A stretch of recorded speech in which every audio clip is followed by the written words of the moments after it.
j'étais petite, j'étais assez rêveuse, timide un peu dans mon coin, mais j'aimais bien rêver de mon côté. Après, j'étais fille unique, donc voilà, j'étais souvent à jouer toute seule, à rêver, voilà, dans ma tête.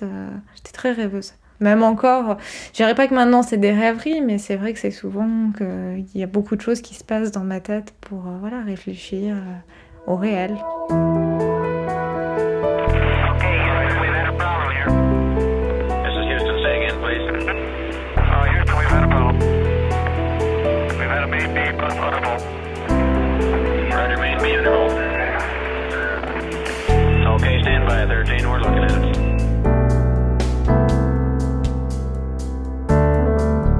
Depuis l'enfance, Sophie est émerveillée par les sciences, la conquête spatiale, les fusées et les étoiles. Une passion nourrie par des livres qui l'ont accompagnée depuis l'école primaire jusqu'au lycée. Des livres qu'elle feuillette encore avec plaisir.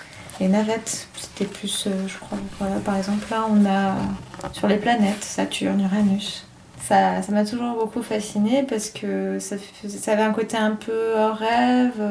L'espace, voilà, c'est du rêve, c'est pas...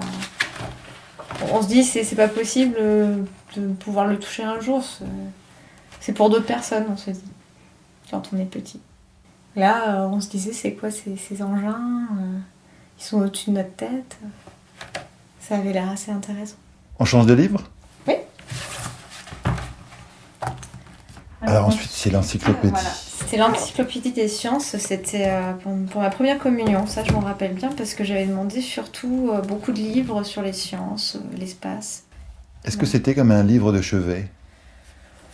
Peut-être pas, mais c'était quelque chose que j'aimais bien regarder. Voilà, le week-end, une fois les devoirs finis, j'aimais bien lire une page ou deux de ce genre de livre.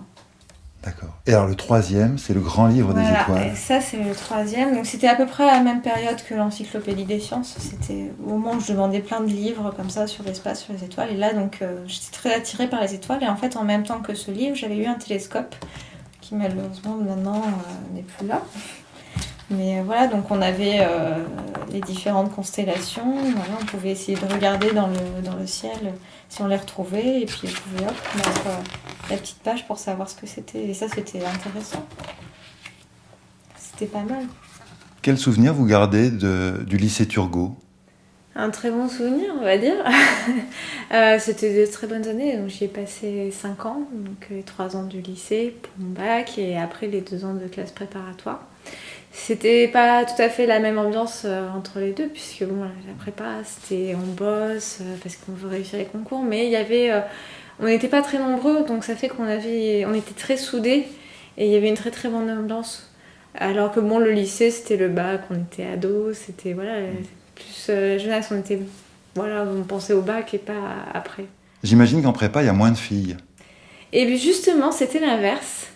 Puisque donc, bon, le lycée aussi était technique, donc ça explique. Mais au lycée, on était 2-3 filles par classe et je suis arrivée en prépa, on était 6 filles. Donc en fait, on a été plus de filles quand on était en prépa que quand on était au lycée. Mais bon, ça reste quand même une proportion pas très grande par rapport au nombre de garçons.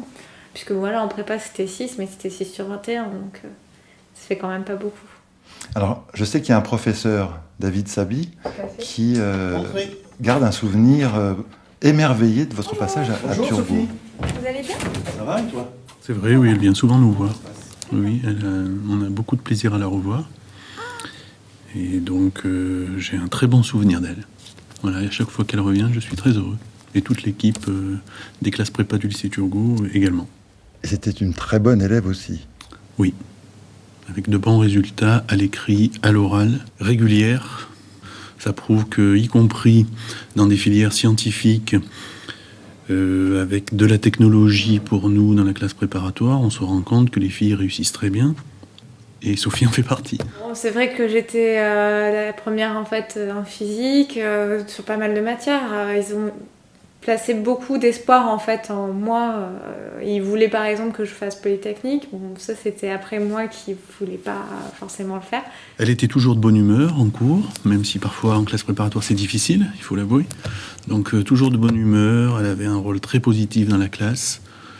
aider ses camarades en difficulté. Donc c'est vrai que non, c'est une élève dont on garde un très bon souvenir. On a beaucoup travaillé et tout, j'essayais d'avoir le sourire, de venir de bonne humeur. Bon, c'était pas toujours facile parce qu'on était fatigués, on était stressés des fois. C'est très fatigant. C'est un rythme, oui. Et c'est très important justement de garder quelque chose à côté qui sort, peut-être pas le sport, la musique, enfin quelque chose qu'on faisait déjà avant, de le garder parce que ça permet de se retrouver, mais aussi voilà, de se sortir un petit peu et de changer les idées. Après Turgot, d'autres grandes écoles, l'école centrale à Paris, Supélec. C'est d'abord Supélec, oui, et après en troisième année, j'ai fait donc ma troisième année à Supélec avec en parallèle un master à Centrale Paris. Et ensuite, un stage dans une entreprise toulousaine. Et là, ce qui semble être magique, c'est qu'on fait le lien totalement entre vos rêves de petite fille et votre future carrière professionnelle.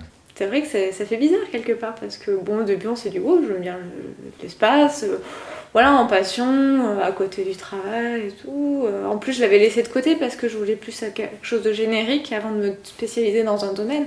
Donc c'est vrai qu'au moment où je suis arrivée en troisième année, j'avais toujours voilà, envie de travailler dans le spatial, mais je ne savais pas si ça allait être possible. Et aujourd'hui, votre travail, c'est d'aider un petit satellite à parvenir jusqu'à Mercure dans de bonnes conditions. Ben oui, il faut arriver à l'orienter pour qu'il puisse communiquer avec la Terre, et puis même pendant qu'il sera autour de Mercure, qu'il puisse prendre les images et les mesures qu'il faut. Oui, il faut faire beaucoup d'hypothèses, c'est aussi ça qui est très compliqué, parce qu'en plus on a des contraintes notamment avec le Soleil, puisqu'on est vraiment très proche, et c'est ça aussi un des gros enjeux de la mission. Tous les satellites sont forcément un côté plus ou moins exposé au Soleil et un côté exposé à l'espace très froid. Et celui-ci est très proche du Soleil, donc il y a un côté qui est très très chaud et l'autre qui est très très froid. Et on est obligé de concevoir des lois de contrôle du satellite qui permettent de le maintenir, je dirais, en bonne santé et de ne pas brûler. On est très proche, donc il fait très chaud. Voilà. Et donc les composants ne peuvent pas forcément être exposés face au soleil. Donc il y a beaucoup de contraintes sur l'orientation du satellite au niveau de la thermique. Vous préparez son programme de navigation. Voilà. C'est le logiciel à l'intérieur. Quelque part, c'est tout à fait proche de effectivement la navigation GPS, si ce n'est que nous, on s'occupe plus de la latitude, c'est-à-dire la direction dans laquelle on regarde, plutôt que la position, quoi. Et parce qu'en fait, dans les satellites, la position est mesurée et contrôlée au sol, mais l'attitude est mesurée et contrôlée à bord. Bepi Colombo s'en va quand ? 2015. Je serais sans doute passée à d'autres choses, mais c'est vrai que ça restera quand même le premier. Puisque maintenant, ça fait 1 an et demi que je travaille dessus.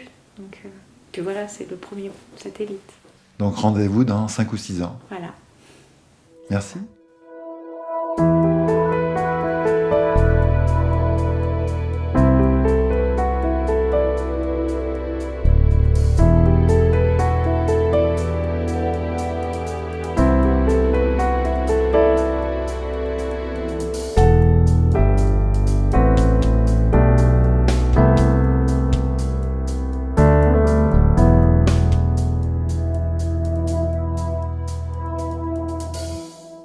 Mais moi, je pense que c'est très important que les filles aujourd'hui ne se brident pas. Elles ont tout à fait leur place dans des carrières scientifiques et parfois même elles tiennent le haut du pavé, je dirais.